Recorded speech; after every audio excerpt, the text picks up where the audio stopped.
Mussolini? Chi? David Parenzo? Me lo passi?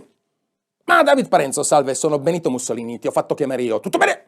Bene, bene, me ne compiaccio. Ti ho fatto chiamare perché l'idea che hai proposto è arrivata sulla mia scrivania e, caro David, ti devo confessare che sono entusiasta! Sì, sono entusiasta, no, non fare il finto modesto. Come tu sai, quando penso a un giornalista imparziale, integerrimo, io non penso a te. Stavo finendo una frase. E perché intervieni sempre? Fammi finire! Come tu sai, quando io penso a un giornalista che non dileggi l'interlocutore, che non lo insulti, che non si perda in risatine sciocche e vacue, non penso a te, non penso a te. Come tu sai, quando allora, senti, allora, se non mi fai finire la frase, scusa, vabbè, continuiamo con la tua idea.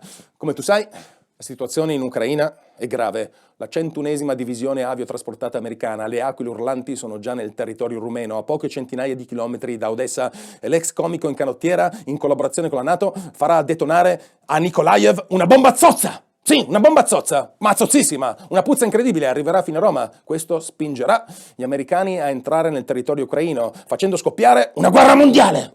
Sei contento? Lo sapevo! E tu, caro David, sarai il portavoce di questa guerra. No, non ti mandiamo al fronte, ma ci mancherebbe altro, te ne stai a Roma al calduccio. No, caro David, per te abbiamo in mente una missione ben più importante. Rimban Biden ha già parlato con Giorgia Colmelone, gli ha detto dopo Napoleone, Giorgia Colmelone! E lei si è fatta convincere, butterà 2000 morti sul tavolo della pace per spartire il ricco bottino della vittoria contro la Russia, ma per fare questo, caro David, la popolazione italiana ha bisogno di un mito, la rappresentazione immaginaria della volontà di un popolo. I martiri della Chiesa Cattolica, i 300 guerrieri spartani morti nello stretto delle Termopili, sono questi, caro David, i miti per cui gli uomini sono disposti a morire. Per cui, David, qui scatterà la tua idea. Sto parlando del premio Stepan Bandera. Ma una idea geniale, eh? Ma è stata tua? No, non che dubiti. No, non è che dubito, ma siccome ti ho sempre sentito la zanzara e le uniche cose che dici sono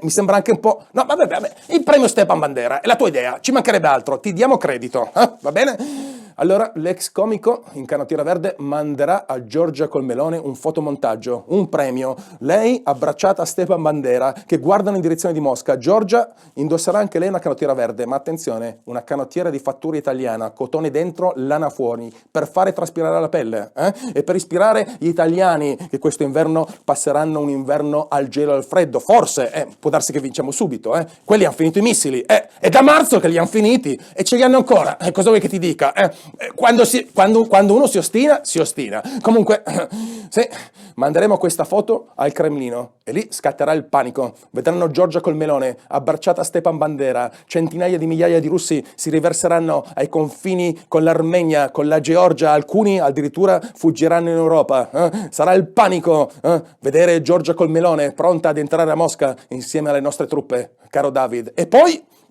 allo scoppiare della guerra, un'altra idea. Un trittico, una grande statua, sì, una grande statua che sarà pronta per la vittoria finale. Dove? Piazza Campo dei Fiori. Ci sbarazziamo di quella statua orribile di Giordano Bruno.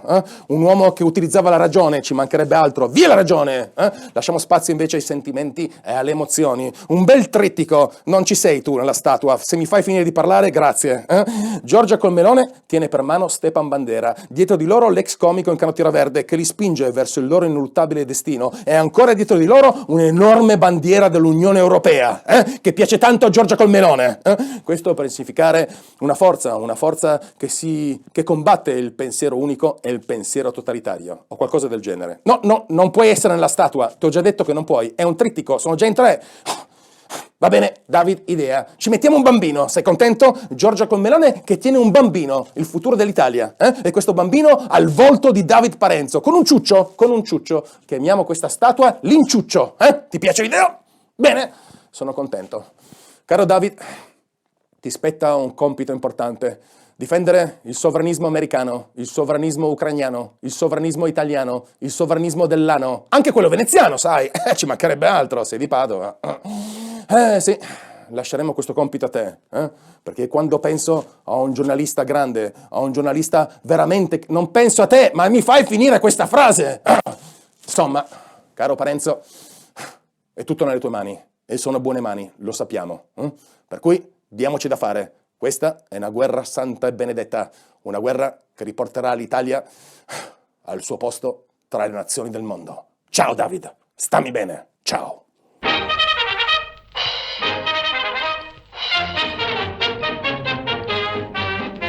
La tromba del portiere già suonata, è la donata del battaglione. Un grido in fretta per l'innamorata, poi la sfilata lungo i bastioni, e per le strade ancora addormentate